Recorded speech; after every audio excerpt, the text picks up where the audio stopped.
Hello बच्चों, आज का चैप्टर है हमारा मोशन इन अ प्लेन, जिसमें हम इम्पॉर्टेंट टॉपिक ले रहे हैं वेक्टर्स, राइट। तो ऑलरेडी जो फिजिकल क्वांटिटीज की अगर हम बात करें, जैसे हम बात कर रहे हैं फिजिकल क्वांटिटीज की अगर हम बात करते हैं तो इसको दो पार्ट्स में हम डिवाइड कर सकते हैं। एक तो स्केलर्स, जिनमें केवल मैग्नीट्यूड होता है, राइट, ओनली मैग्नीट्यूड,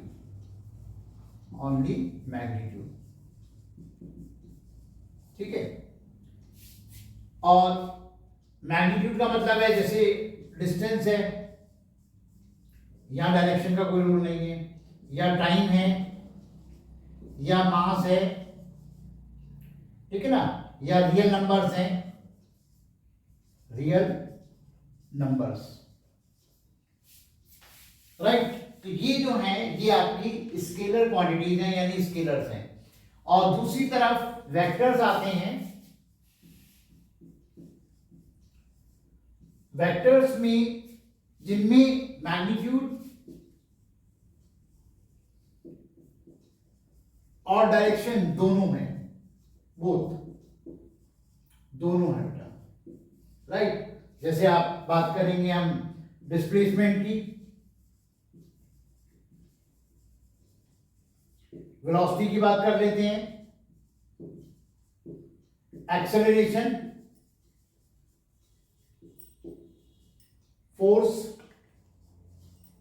राइट। इस तरह की जो क्वांटिटीज हैं वो आपकी वेक्टर्स में आती हैं। यानी कि स्केलर्स वो हुए जिसमें डायरेक्शन नहीं होती, केवल मैग्नीट्यूड होता है, राइट। और आपके वेक्टर्स वो होते हैं जिसमें मैग्नीट्यूड और डायरेक्शन दोनों होती है। क्लियर है? जो जैसे मैंने यहाँ लिखा है वेक्टर्स में, मैंने आपको बताया कि उसमें मैग्नीट्यूड और डायरेक्शन दोनों होंगी, तो इसी बात को मैंने लिख दिया है। A vector quantity is a quantity that has both a magnitude and a direction, and साथ में एक बात और है, obey the laws of vector addition, right. Laws होते हैं, triangle law of vector addition है, parallelogram law of vector addition है, या polygon law of vector addition है, वो आप आगे देखिए। अब हम बात करते हैं representation of a vector. Representation of a vector, vector को हम कैसे रिप्रेजेंट करते हैं, राइट। देखिए, जैसा कि ऑलरेडी हम जानते हैं, ये आपकी ईस्ट, वेस्ट, नॉर्थ, साउथ, ये हमारी डायरेक्शंस हो जाती हैं। तो हमने लिखा एक क्वांटिटी हमने ली, वेक्टर क्वांटिटी ली, फोर्स के लिए हमने लिखा 5 न्यूटन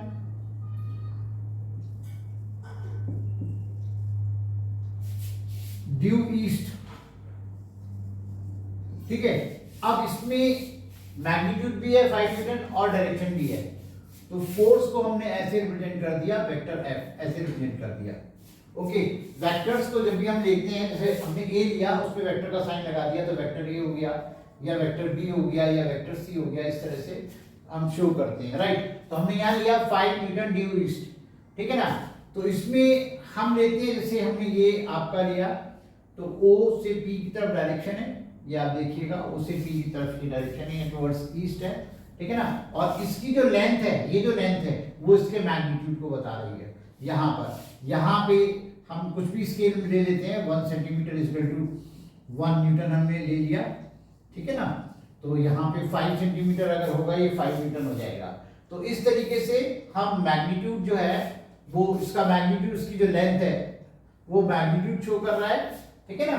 और जो आपका डायरेक्शन है O2P, ये वेक्टर की जो डायरेक्शन है वो बता रहा है O से P की तरफ। इस तरीके से हम रिप्रेजेंट करते हैं। फोर्स आता है तो फोर्स के लिए लेते हैं, वेलोसिटी में वेक्टर V ले लेते हैं, इस तरीके से हम रिप्रेजेंट करते हैं। ओके बच्चों, जो अब हम बात करेंगे एडिशन ऑफ वेक्टर्स की, ग्राफिकल मेथड, कैसे इन दो वेक्टर्स को कनेक्ट करते हैं। क्योंकि सिंपली जो हमारे स्केलर्स होते हैं, जैसे सपोज करो हमने 4 kg राइस परचेज किया, 3 kg और राइस परचेज कर लिया, टोटल 7 kg हो गया। यहाँ पे 7 7 है, राइट। लेकिन वेक्टर्स के केस में ऐसा नहीं होता। अगर एक वेक्टर हमारा फोर्स की अगर हम बात कर रहे हैं, एक फोर्स हमारा 4 न्यूटन है, एक फोर्स हमारा 3 न्यूटन है, तो उसकी वैल्यू कितनी होगी? इन जनरल आप बोलेंगे 7 होगी, राइट। लेकिन अगर अपोजिट डायरेक्शन में लग रहे हैं तो 1 होगी।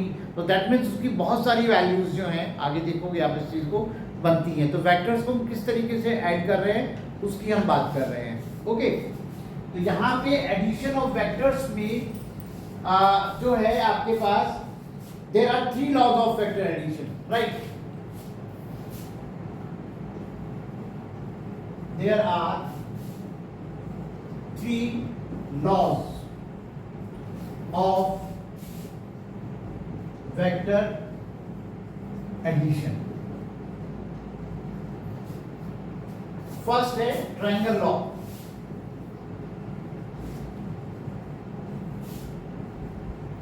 Law of vector addition.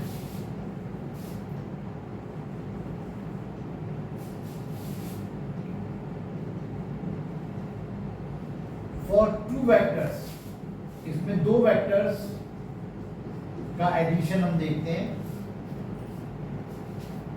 दूसरा आता है parallelogram law.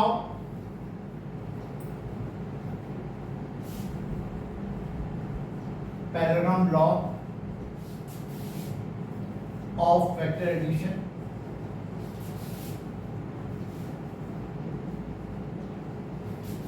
For 2 vectors.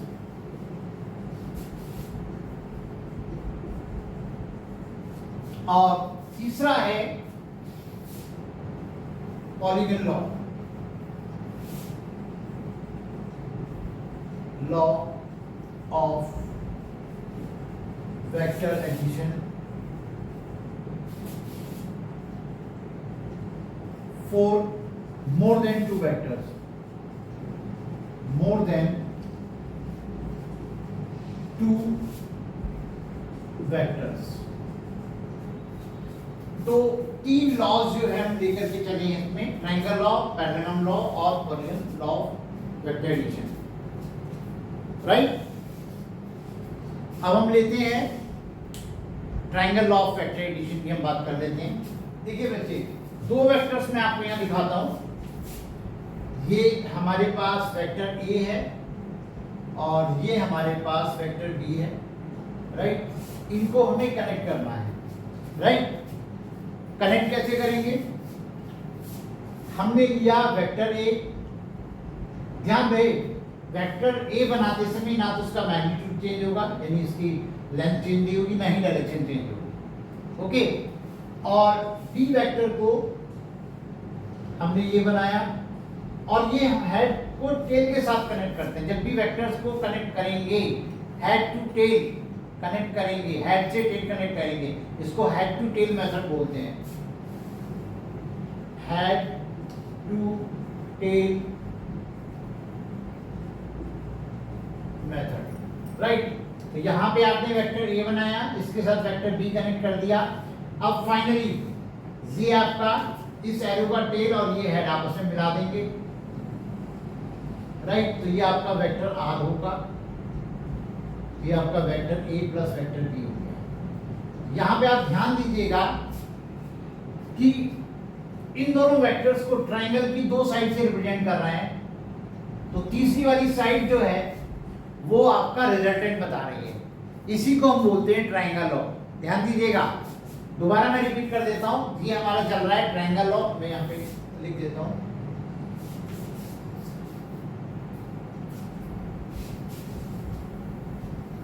Addition of vectors में ये जो ग्राफिकल मेथड है, इसमें मैंने लिया है triangle law. Triangle law of vector addition for 2 vectors, right. तो आप देखिए 2 वेक्टर्स को ट्रायंगल की 2 साइड से मैंने रिप्रेजेंट कर दिया, तो तीसरी वाली साइड जो है वो हमें रिजल्टेंट बता रही है, ठीक है ना। तो इस चीज को आप कैसे देख सकते हो?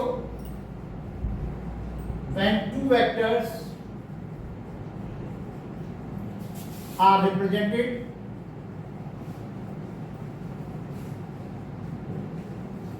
in magnitude and direction in magnitude and direction by two sides of triangle, two sides of triangle in same order,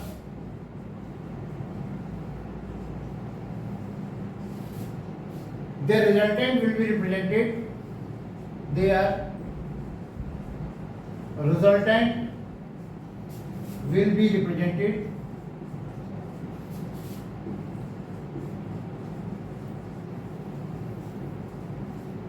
in magnitude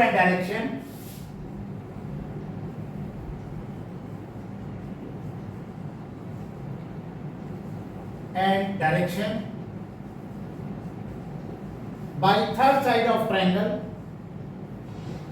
by third side of triangle in opposite order, in opposite order. एक बार मैं repeat कर देता हूं, ध्यान दीजिएगा। दोनों vectors को triangle की दो साइड से रिप्रेजेंट किया है, तो तीसरी वाली साइड रिजल्टेंट बता रही है। लेकिन एक बात और है, ये ऐसे गए, ये ऐसे गए, ये ऐसे नहीं गया है, ये अपोजिट गया है। यानी सेम ऑर्डर क्या होता है, ये सेम ऑर्डर और ये same order, right. Same order नहीं है, अपोजिट ऑर्डर है। तो उसी चीज को मैंने लिखा है कि ए और बी तो सेम ऑर्डर में है, लेकिन जो आर है वो अपोजिट ऑर्डर है। ये हमारा triangle law of vector addition, right. ये हमारा ग्राफिकल मेथड है। और नेक्स्ट में लेता हूं parallelogram law of vector addition.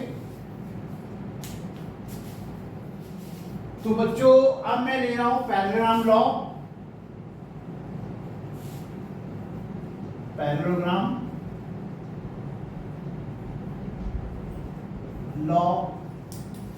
Of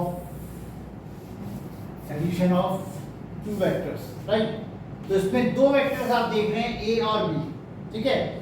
मैं इसमें क्या करने जा रहा हूं, एक ही पॉइंट से मैंने पहले वेक्टर ए बनाया, ठीक है, और उसी पॉइंट से मैंने वेक्टर बी बना दिया, ठीक है ना। इसमें हम head to tail method use नहीं करेंगे, इसमें हम head to tail method use नहीं करेंगे।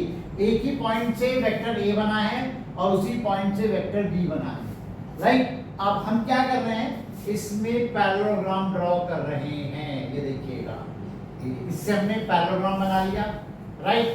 और इसी पॉइंट से जो हमने डायगोनल लिया, ये देखिए, डायगोनल ये भी हो सकता है, नहीं मैं इस डायगोनल की बात नहीं कर रहा हूं। इसी पॉइंट से जो हमारा डायगोनल हुआ, ये रिजल्टेंट बताएगा। ध्यान दीजिएगा आप सब लोग, ये बड़ा इंपॉर्टेंट पॉइंट है। एक ही पॉइंट से हमने वेक्टर ए बनाया, इसी से बी बनाया, और उसी का जो डायगोनल होगा वो रिजल्टेंट बताएगा। यही है हमारा पैरेललोग्राम लॉ, ठीक है। क्लियर है पॉइंट? तो देखिएगा, when two vectors are represented in magnitude and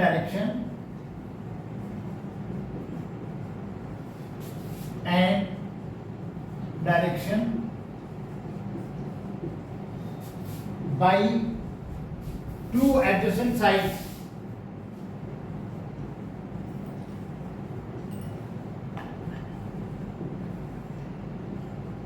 of a parallelogram,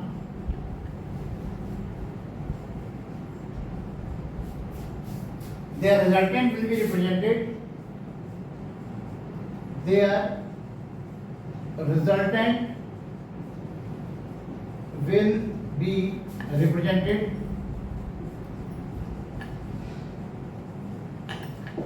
in magnitude and direction,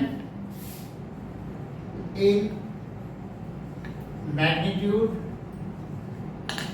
and direction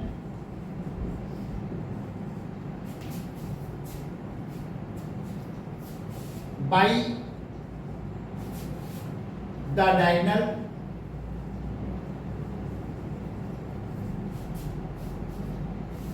from same point,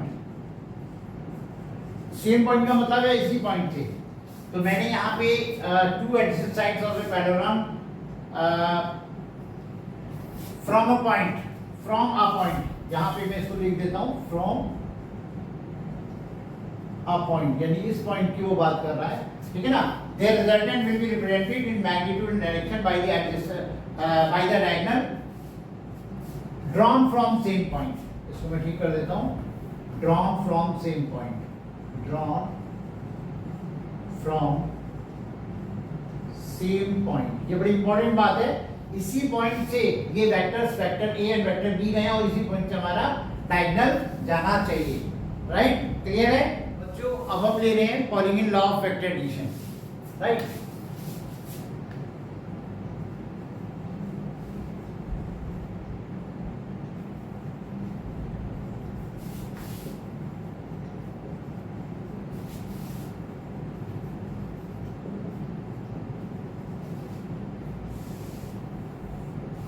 देखिए मान लीजिए there are four vectors, vector A, vector B, suppose करो this one vector C, right, एक ले लीजिए vector D, ये vectors हैं हमारे, राइट, और इनको हमें कनेक्ट करना है, ठीक है ना।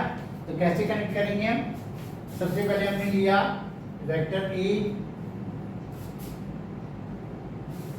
फिर हमने लिया vector B, head to tail method का ध्यान रखिए, हेड टू टेल चलता रहेगा, राइट। ये हमने लिया वेक्टर सी, ओके, और ये हमने लिया वेक्टर डी, ओके। सारा देखिए हेड टू टेल मेथड हम यूज कर रहे हैं। मैं एक बार यहाँ लिख देता हूँ, हेड टू टेल मेथड हम यूज कर रहे हैं, ओके। तो अब फाइनली क्या करेंगे, इसको इससे मिला देंगे। तो ये हमारा जो वेक्टर आर आ गया, ये आपका आ गया vector A plus vector B plus vector D, okay. ये रिजल्टेंट हमारा निकल करके आ गया। तो इसमें हम मोर देन टू वेक्टर्स कितने भी ले सकते हैं, 10, 20, 40, 50 कितने भी ले सकते हैं। तो इसकी स्टेटमेंट क्या होगी वो आप समझिए, when any number of vectors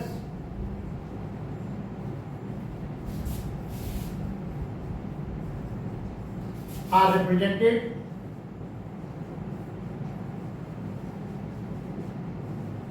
in magnitude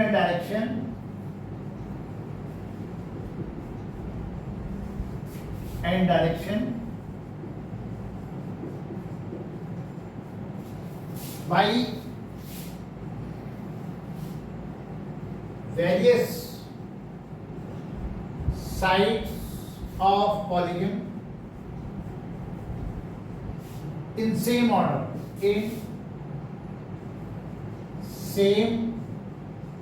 order, their resultant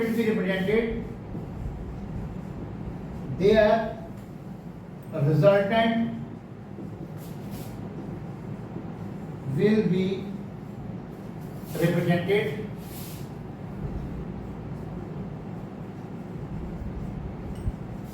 in magnitude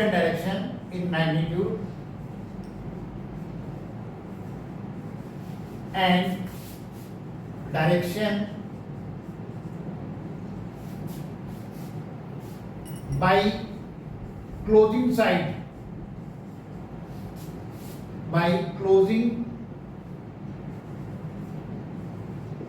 side of polygon in opposite order, right. ये सब सेम ऑर्डर में है, राइट, ये अपोजिट ऑर्डर में है।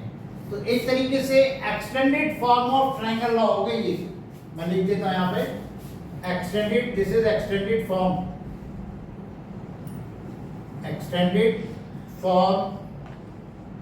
Of triangle law,